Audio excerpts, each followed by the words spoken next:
Local 4 News starts now with a breaking news alert. I want to commend the victim and their families for having the courage to come forward and talk to us and explain what happened. That's probably one of the most difficult things that they had to do.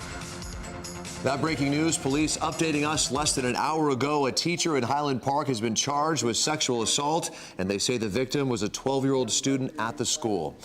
29-year-old Vincent Weaver faces 3 counts of criminal sexual conduct and 1 count of indecent exposure. Thanks for joining us at 5. I'm Ty Steele. I'm Kimberly Gill. He worked as an art teacher and coach of the dance team at George Washington Carver Academy. Let's get out to Victor Williams. He's live in Highland Park tonight. Victor, what can you tell us so far about this? Well, first off, Ty and Kimberly, this was a man that a lot of people trusted, so this remains a shocker to the Highland Park community as well as the school where he taught at as well.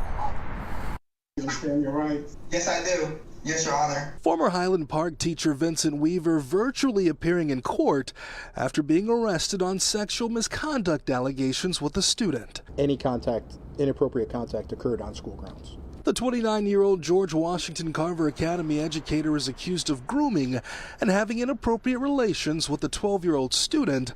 A parent came forward after finding out about the relationship that allegedly played out over a period of 4 months. We hope that if there are any other victims, that they do have the courage to come forward. On May the 2nd, Weaver was suspended after it was revealed he allegedly brought an inappropriate item into the classroom. There was an incident where he had his work bag and a sexual toy fell from the work bag in the class. After being asked to stay away from a dance event he choreographed at a local college, Weaver was taken into custody on May the 16th when he tried to go without being seen. Well, as I stated, he was dressed as an elderly female. He had a wig on, he had a mask on, some oversized clothing, and attempted to disguise the police and security by limping into the event. Weaver's now being charged with multiple counts of first and second degree criminal sexual conduct and misdemeanor indecent exposure. And court he entered a plea of not guilty while his attorney tried speaking on his behalf. He's been working there for 3 years. He lives on his own. He does not have any children,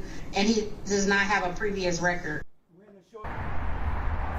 Now, in the end, Weaver was given a bond in the amount of $250,000, but investigators are still trying to figure out if there are any other victims. Live in Highland Park, Victor Williams, Local 4. Yeah, okay, Victor, thank you.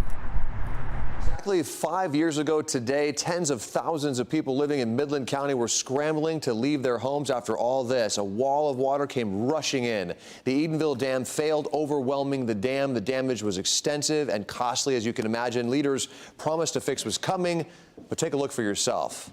Little has changed. You see, empty lake beds are now full of trees. What was once lakefront property is now just empty backyards. Today, Lauren Kostick returned to those communities as they continue to rebuild. 5 years later, work is still being done on the Edenville Dam. But Wixom Lake looks like this. Bone dry, vegetation overgrown, and victims say they feel forgotten. Yeah, well, you can see the foundation right here. May 19th, 2020, a day Mike and Lisa Callan will never forget. There was cars, parts of houses, everything. I mean, the water level was above them power lines. That's how high it was with just debris in it. It came right through. Within 15 minutes, everything was gone, and then it looked like somebody pulled the drain in the bathtub. It just... The Edenville Dam giving way after multiple days of heavy rain, unleashing everything downriver and overwhelming the Sanford Dam, ultimately destroying hundreds of homes and forcing tens of thousands of people to evacuate.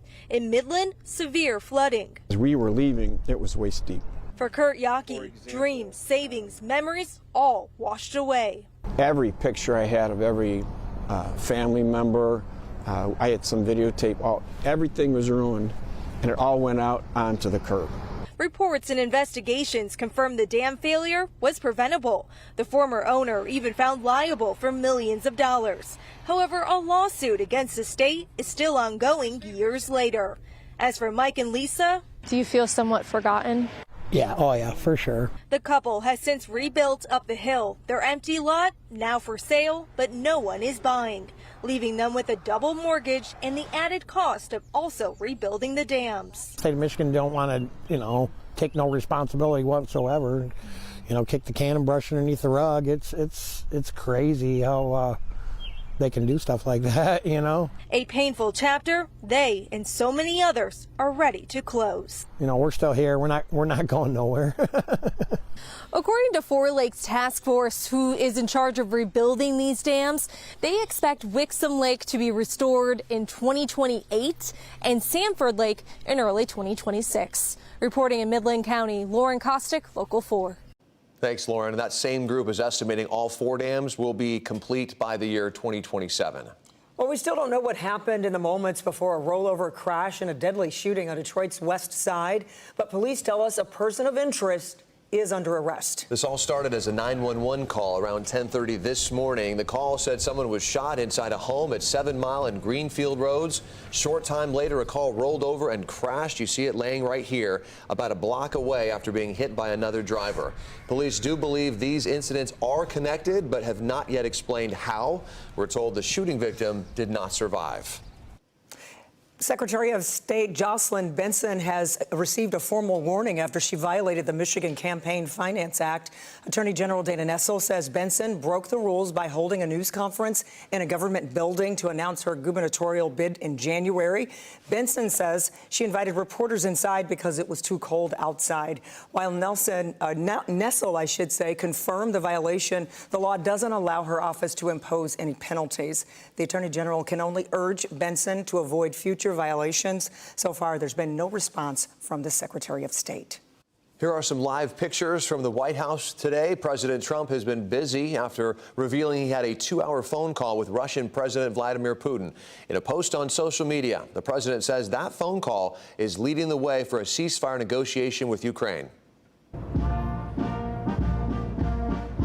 Today, President Trump speaking to Russian President Vladimir Putin by phone for more than 2 hours. After the call, the president posting on social media that Russia and Ukraine will start ceasefire negotiations immediately.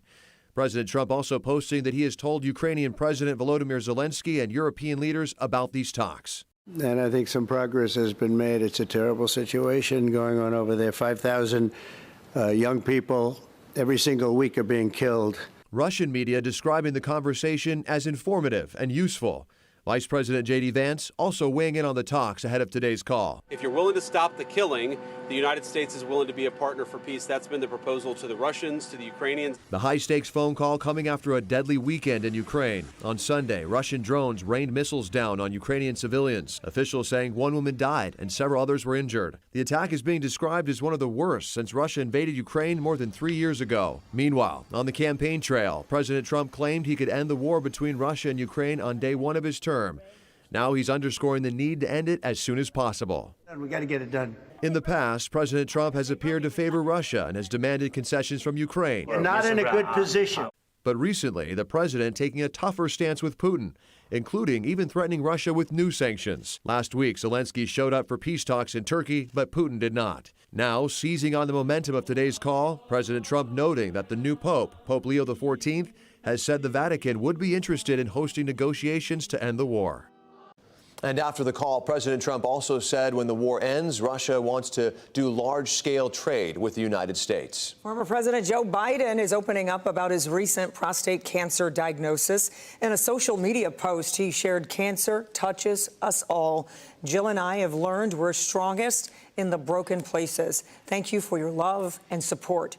He's been diagnosed with an aggressive form of cancer that is spread to the bone, but his office says it can be managed effectively.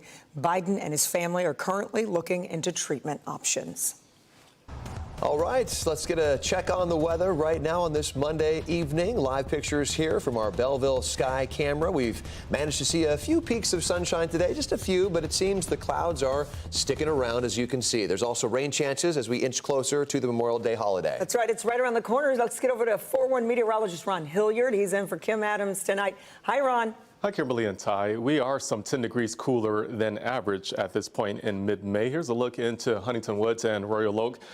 The Detroit Zoo, maybe you'll have a chance to go this weekend when it's a little bit milder outside, or during the week if you have time. Southfield, we're at 57. Detroit on the east side, we're at 57 as well. Howell, 56, 63 in Adrian, a few degrees warmer. So we do have some clouds, but we've managed to still get some peaks of sunshine this afternoon.